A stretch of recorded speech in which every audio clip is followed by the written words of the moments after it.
আমাদের মুসলমানদের ঘর থেকে কোরআন তেলাওয়াত বিদায় হয়ে গেছে। যারা 5 ওয়াক্ত নামাজ পড়েন, প্র্যাকটিসিং মুসলমান, তারাও ম্যাক্সিমাম মানুষ কোরআন নিয়মিত পড়েন না। কোরআনের মধ্যে কিছু অলৌকিকত্ব আছে।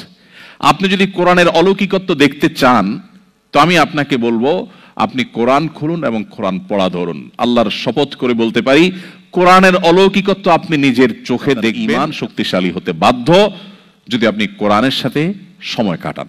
কোরআন এমন এক জীবন্ত মহাগ্রন্থ, এখনো পর্যন্ত পৃথিবীতে যত অমুসলিমেরা ইসলামে আসে, বেশিরভাগ মানুষ কোরআন অধ্যয়ন করে ইসলামে আসতে বাধ্য হয়। কোরআনে কারীমের অলৌকিকত্ব এরকম যে কোরআনের তেলাওয়াতটা ইটসেলফ একটা মানুষের ভেতরকে, মনোজগৎকে পরিবর্তন করবার জন্য অনেক বেশি হেল্পফুল হয়। আমাদের বাসাবাড়িতে কোরআন তেলাওয়াত নাই। অনেকে তেলাওয়াত করেন সরবে না, নীরবে না, কিছুটা সরবে। আমি বলছি না চিৎকার, আমি বলছি না আপনার প্রতিবেশীকে ডিস্টার্ব করতে, আমি বলছি না কারোর ঘুম নষ্ট করে দিতে। আমাদের নবীজি সেটা শেখান নাই আমাদেরকে। এক ব্যক্তি মসজিদে নববীতে একটু জোরে তেলাওয়াত করছিল। নবী করিম সাল্লাল্লাহু আলাইহি সাল্লাম তাকে ডেকে বললেন, তুমি এই তেলাওয়াত যে আল্লাহকে শোনাতে চাইছো, তিনি বধির নন, তিনি সামিয়া, সবকিছু শুনতে পান। তুমি জোরে তেলাওয়াত করে পাশের লোকদের ডিস্টার্বের কারণ কেন হচ্ছ? সো আমরা সেইভাবে তেলাওয়াতের কথা বলছি না, কিন্তু কিছুটা সরবে তেলাওয়াত হলে বাসাবাড়িতে শয়তানের অ্যাটাক, সেটা থেকে আমরা সেফ থাকি, আমাদের বাচ্চারা সেফ থাকে। কিন্তু সেই তেলাওয়াত নাই। এখন পড়লেও আজকাল মোবাইলে গুনগুনিয়ে বা চুপে আমরা পড়ি। কিছুটা সরবে বাসাবাড়িতে তেলাওয়াত হওয়া দরকার, তাহলে শয়তানের আখড়ায় পরিণত হয় না।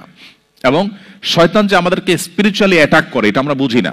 হয়তো নামাজ কালাম পড়ছি, হয়তো আমার মা বোন হিজাব করছেন, হয়তো অনেক ভালো কাজ করছেন, কিন্তু ধীরে ধীরে তার ঈমান দুর্বল হয়ে যাচ্ছে। নামাজ পড়তে তার ভালো লাগে না, তেলাওয়াত করতে ভালো লাগে না, বাচ্চা সব পড়তে চায়, কোরআনটা পড়তে চায় না। এই জাতীয় সমস্যাগুলো সাধারণত যখন আমাদের ঈমানের শক্তি দুর্বল হতে থাকে, স্পিরিচুয়াল পাওয়ার যখন দুর্বল হতে থাকে, তখন আমাদের এই সমস্যাগুলো দেখা দেয়। আর এটা থেকে বাঁচার জন্য, এটাকে ওভারকাম করার জন্য আমাদের সবচেয়ে গুরুত্বের সাথে কোরআনের তেলাওয়াতকে নিয়মিত অব্যাহত রাখতে হবে। প্রতিদিন একটা সময় আপনি কোরআনের সাথে কাটাবেন, হোক সেটা 10 মিনিট, হোক সেটা 5 মিনিট, আপনাকে কোরআনের সাথে সুনিবিড়ভাবে সময় কাটাতে হবে। কোরআনের এই অলৌকিকত্ব আপনার ঈমানকে সেভ করার জন্য